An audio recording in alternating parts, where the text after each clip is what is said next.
President Bola Tinubu has sworn in Abel Olumuyiwa Enitan as the new head of Civil Service of the Federation. Enitan succeeded Didi Esther Wilson Jackson, who retired after attaining the mandatory retirement age of 60. The swearing-in ceremony took place at the State House in Abuja on Thursday. The new head of service is expected to lead reforms aimed at improving efficiency, accountability, performance within the Nigerian civil service. The federal government is moving to establish 500 additional compressed natural gas across the country. The initiative is aimed at expanding access to cheaper alternative fuel and reducing transportation costs for Nigerians. The government says increased CNG availability will support the transition away from petrol-dependent transportation. The move comes as the administration continues to promote gas-based solutions as part of its economic reform program. Moving on, the controversy surrounding withheld 2026 West African Senior School Certificate Examination results continues to generate concern among students, parents, and education stakeholders. Questions are being raised over the numbers of candidates whose results were withheld and the procedures for resolving cases involving suspected examination malpractice. The development could affect students seeking admission into Nigerian and foreign institutions.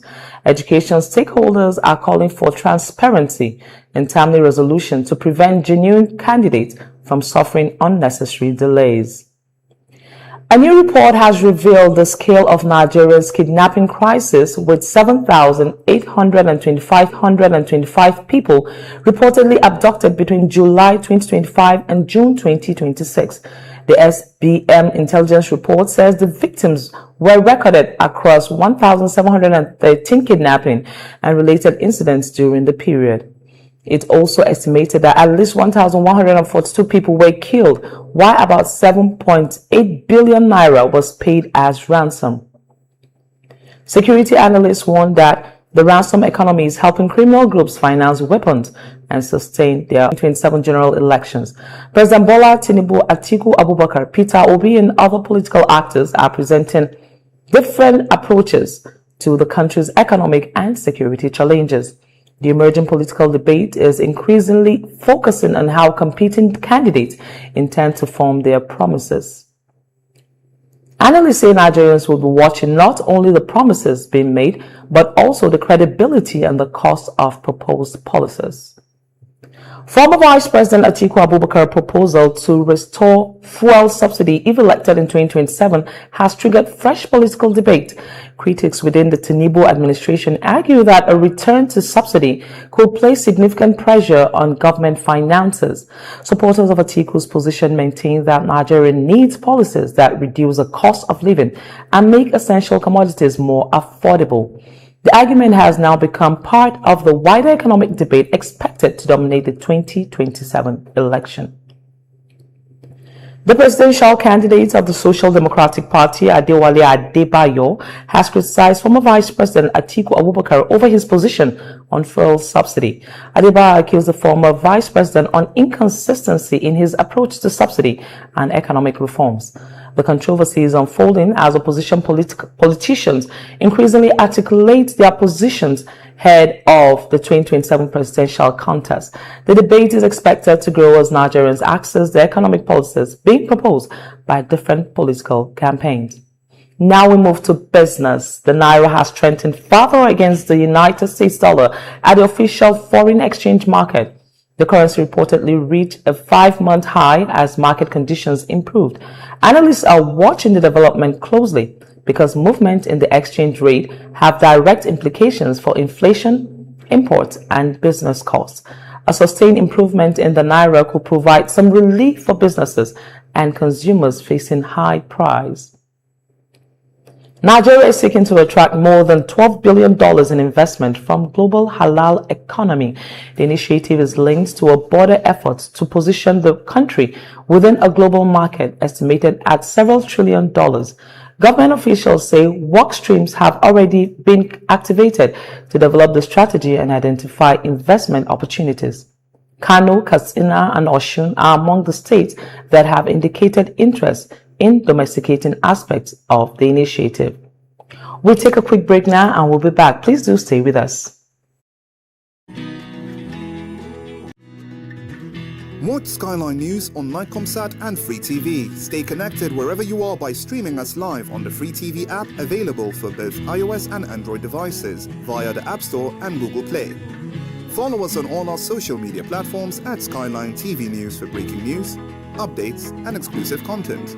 For more information, visit www.skylinetv.ng. Skyline News, beyond the headlines. The government has established a committee to address Nigeria's fish production deficit. The initiative is aimed at increasing domestic production and reducing the country's dependence on imported fish. Government officials say the strengthening the sector could create jobs while supporting food security. The committee is expected to examine challenges affecting fish farmers and recommend measures to improve local output.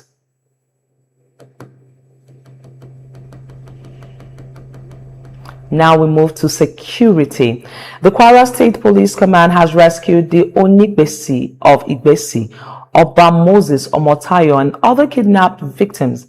The victim had been abducted before the police operation that led to their rescue. The command also reported that one suspected kidnapper was killed during the operation. Authorities say security operations will continue as efforts intensify to dismantle kidnapping networks operating in the state.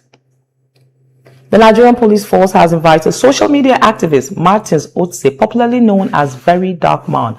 The invitation follows allegations he made linking some police officers to kidnapping activities. Police authorities say he is expected to provide evidence to support his claim. The development has generated attention because of the growing debate over allegations against security personnel and the need for accountability. Still on security in the country, Nigeria's kidnapping crisis remains one of the country's major security challenges. A report by SBM Intelligence said 7,825 people were abducted in 1,713 incidents between July 2025 and June 2026. The report further estimates that at least 1,142 people were killed during the period. Security experts warn that the ransom payments are creating a financial incentive for criminal groups to continue mass abduction. We move to other states now. We move to Abia, where the state governor Alex Oti had taken responsibility for the recent industrial action at Abia State University. The governor described the strike by the university's ASUS chapter as avoidable. He also apologized for the disruption caused by the industrial action. The development is expected to renew discussions over funding, working conditions, and the management of state-owned universities. Benue State Governor Hichta Alia has rejected any plan to cede state land for ranching without the consent of the state. The governor said his administration will not allow the use of Benue land for such purposes without proper consultations.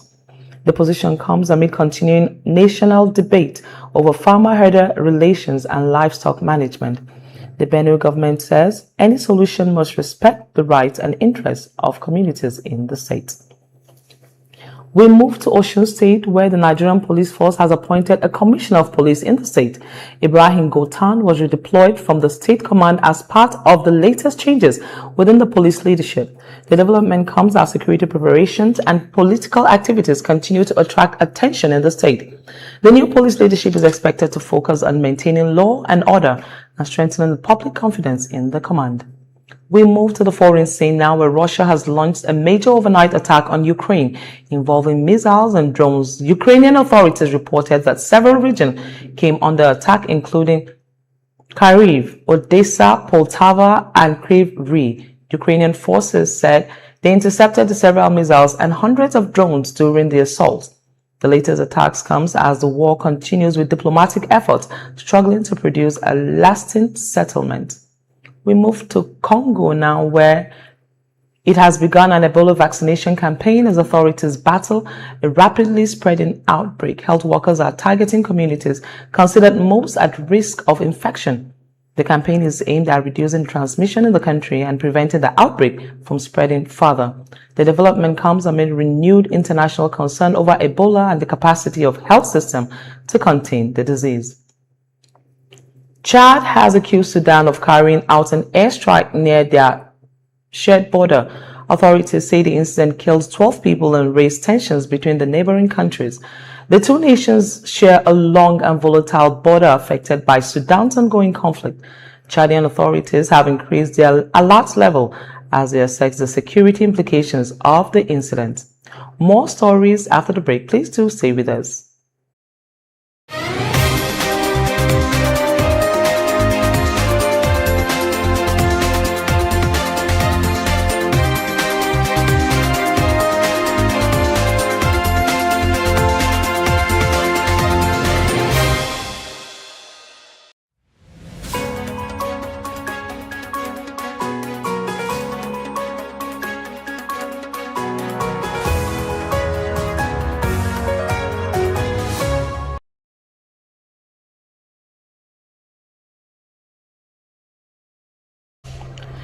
Thank you for staying with us. President Bola Tinubu has ordered a comprehensive reform of Nigeria's football system. The directive follows repeated failure by the Nigerian national team to qualify for major international competitions. The Super Eagles failed to qualify for the 2026 FIFA World Cup, while the Super Falcons also suffered a major qualification setback. The reforms are expected to address structural and administrative problems affecting the development of Nigerian football. Still on sports, the resignation of Ibrahim Gusau has opened the race for a new leadership of the Nigerian Football Federation. Former football star Segun Odegbami and sports administrator Kunle Soname are among the names being mentioned in discussions surrounding the succession. The coming election is expected to attract intense interest from football stakeholders. The new leadership will inherit the responsibility of rebuilding confidence in Nigerian football and addressing its structural problems. The Nigerian Football Federation has appointed Emmanuel Ikpeme as acting general secretary. His appointment follows the resignation of Mohammed Sanusi from the position. Ikpeme will oversee the NFF secretariat while the federation manages the transition to a new leadership structure. The development comes at a critical time for Nigerian football following the resignation of several senior officials. Nigerian right back Habib Ogunaye has announced his departure from Manchester United. The London-born defender is reportedly heading towards a move to Arsenal. The development has attracted attention among Nigerian football followers as the young defender begins a new chapter in his career. His move is expected to place greater attention on his development and potential future involvement with Nigerian football. From sports, we now move to entertainment. Nigerian Afrobeat star Ira Star is set to take Afrobeats to NFL after being announced as the headline performer for the halftime show of the Philadelphia Eagles and Jacksonville Jaguars London game. The performance will take place on October 11th at the Tottenham Hotspur Stadium, giving the Nigerian singer another major global platform with billions of streams and growing international profile. Ira Star's appearance further highlights the rising influence of African music on the international stage. Nigeria's representative at the Miss World 2026, Tamunosoye Kabiri George, has secured a place in the competition's top 40 after winning the top model title for Africa. She emerged ahead of representatives from several African countries, including South Africa, Kenya, and Botswana, during the competition in Vietnam. Her victory automatically advances her to the top 40, keeping Nigeria firmly in contention ahead of the Miss World final scheduled for September 5. Malian music legend Salif Keita has cancelled his upcoming commercial performance in South Africa over concerns about reported xenophobia violence against African migrants. The legendary singer says the decision is painful but necessary, stressing that his actions is directed at the violence and hatred, not against South Africa or its people. Keita, known as the Golden Voice of Africa, says he hopes to return when the situation improves, while calling for dignity, healing, and unity across the continent. That is all we have for you on live stream now on Skyline. Thank you for staying with us. Do have a very good afternoon. I am Moreno Haniel.